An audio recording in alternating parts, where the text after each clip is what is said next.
Hello everyone, and welcome to Hyperanalyzing LCS, the series where I discuss the biggest moments from the LCS and give attention to the tiniest details that can decide the outcome of a game. This week we will look at some plays from the first round of the 2022 Spring Playoffs. Team Liquid closed out Game 1 against Evil Geniuses with a quadra-kill for Santorin. Remember, after this, if they get this Baron, the Soul is in 1 minute, and they'll be in a prime position to take that as well. EG trying to move in, but the Baron is already being burned so quickly. Inspired wants to go in, but it's already done. Whipple gonna throw the Ornhorn over. Inspired is in the pit, but he doesn't want to be there. Vulcan's gonna be killed off next. The rest of TL just able to keep EG at bay. Santorin's looking to reset. He's playing Akali better than JoJo was.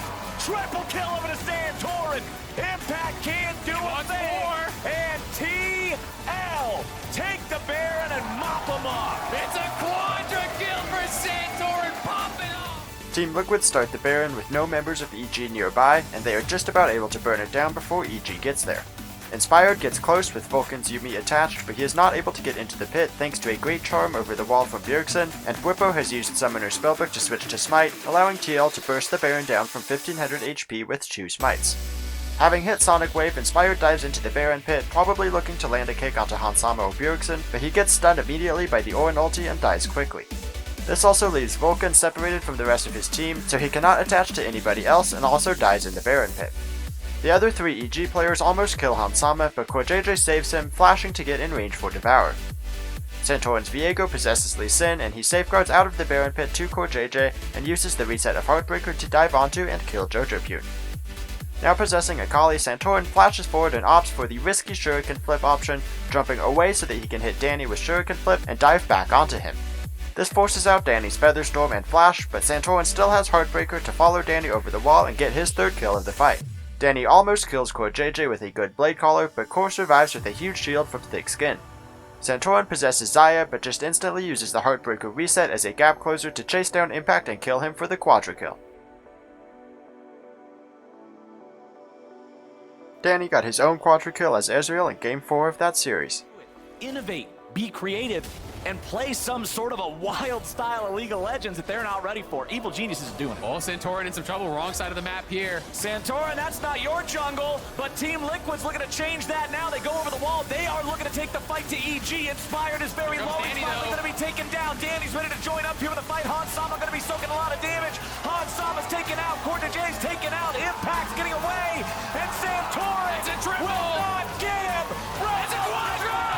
A quadra kill for Danny! This play starts with Santorin getting caught in the EG jungle, but due to their position in the river, Team Liquid briefly has a player advantage at the start of this fight. Unfortunately, it cost Team Liquid 3 flashes just to get everyone on the correct side of the wall to participate.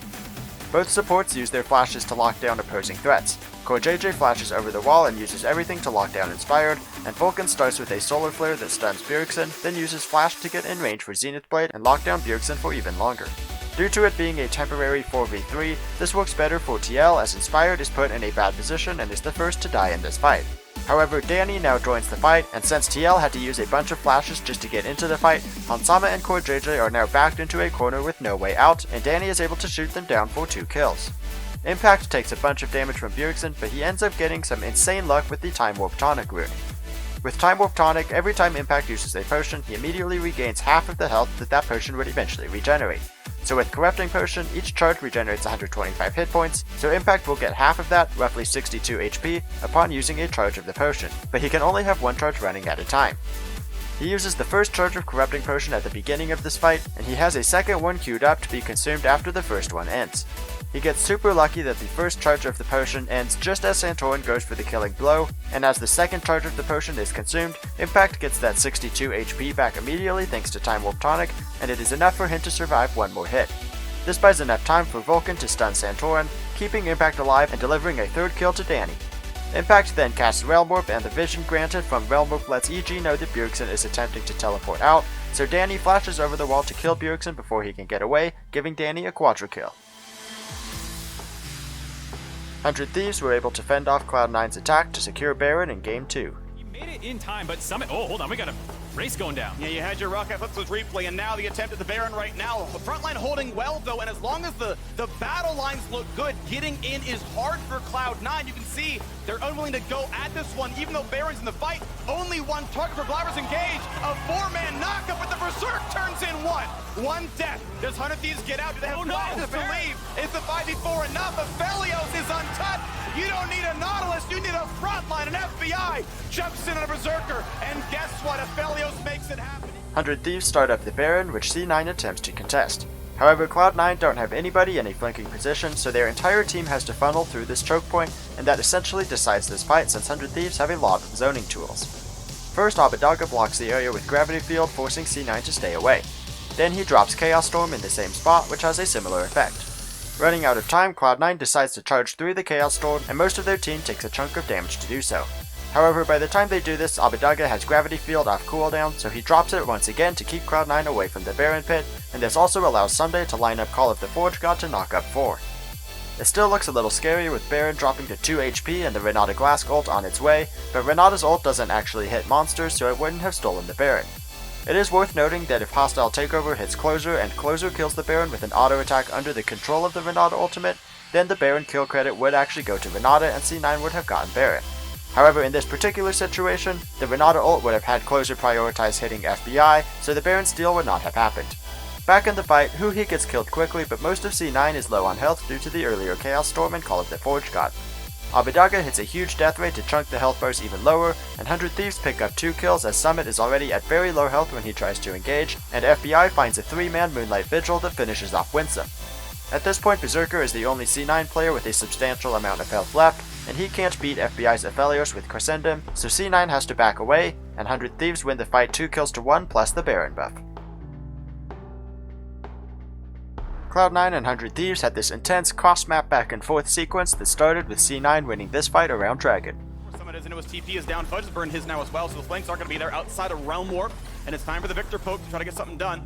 Blabber still towards the front. Will he find a good target there? Aphelios has every cooldown available. Zap's not going to land. From the Zeri, there's the Realm Warp flank. They got Summit in there, but he gets just deleted. Frenzy comes across, hits a bunch of them. The zone is going to look pretty good. Decent damage out of Blabber, but it's not going to be enough. Gets the heal, gets out closer, tries to stay alive. Berserker's on the flank. Berserker's trying to carry the team. But it's a 5 versus 3. Is it going to be enough? Blabber gets a fight. Can it be a steal? Blabber wants it, and it's going to go over to FBI. Claims the Dragon. Triple knockup. Team fight continues. Can Cloud9 get anything done? How's the back line? Berserker finds one. They get a second. And Berserker keeps going. Fudge keeps going. What a team fight for Cloud9. Both teams set up around the Dragon with C9 on Soul Point.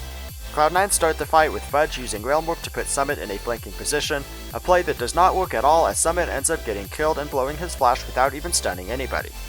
Blabber attempts to engage next, but he gets locked down as he tries to dive into the 100 Thieves backline. However, Winsome hits a big hostile takeover onto 3 enemies that does 2 important things. First, it prevents Ssumday from being able to hit his Call of the Forge God into the C9 team, and second, it allows Blabber to survive for long enough to get off his own ult on the 100 Thieves backline into a Zhonya's Hourglass. Coming out of stasis, Blabber flashes away and smites the Dragon to give him enough health to survive. Meanwhile, Berserker is 1v1ing Closer, and he follows him over the blue buff wall to finish off the kill.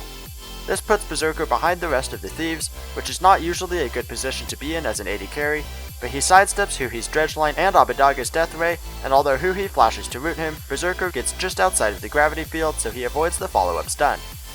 Since Blabber had to smite for health earlier, FBI is able to secure the Dragon and prevent C9 from getting the soul, but 100 Thieves are now surrounded in the Dragon pit. Ssumday hits a big knockup on 3, and Huhi follows that up with more lockdown on Berserker. Berserker is able to flash away, and it looks like he just barely survives before killing FBI, but Winsome has already cast Bailout on Berserker, so he would revive anyway, especially since he would have no trouble getting takedowns with the current state of the 100 Thieves health bars. Cloud9 are actually able to kill 3 before Berserker runs out of health. Abbedagge is able to finish off Berserker, but Winsome's Bailout keeps him alive, and the easy takedown on Abbedagge ensures that Berserker will walk out of this fight alive. With the ace against 100 Thieves and 4 players still alive, Cloud9 march down mid lane to try to end the game, which leads us to the next part of this back and forth sequence, the 100 Thieves base defense. Get it! And they're gonna push through the base! absolutely monstrous team fight for Berserker. We are hyping him up as the late game insurance policy for Cloud9 all season long. He had his eyes on one person, Closer. He was taking him down. He made sure to take down the jungler. And their rewards are going to be Nexus turrets as well. Closer's backup. He was killed first because that was Berserker's first target. What can he do? Root comes in, kicks around, got a GA, now into the turret, but the respawn's coming through as well for Huhi. Do they have enough in enough time? 3 seconds out of Felios. They land the Q, but Lee Sin's dropped already. They trade one back. The Renata Glass took a turret shot and fell. Next to turret number 2 will drop. Fudge will be CC. They should get 2 back. Kill on the board for FBI. And now is there more? A teleport comes in. Someday here as well with Abadaga. The target is Berserker. It's gotta be. Jukes away, can't survive. Summit still cannot get a kill on the board. 0, 5, and 0. The reverse ace. Following the previous fight, Closer is going to be the first to respawn, followed by Huhi.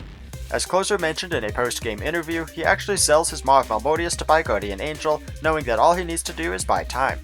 His GA does help him buy time for the rest of the respawns, but the bigger issue for Cloud9 is a massive misplay from this minion in particular.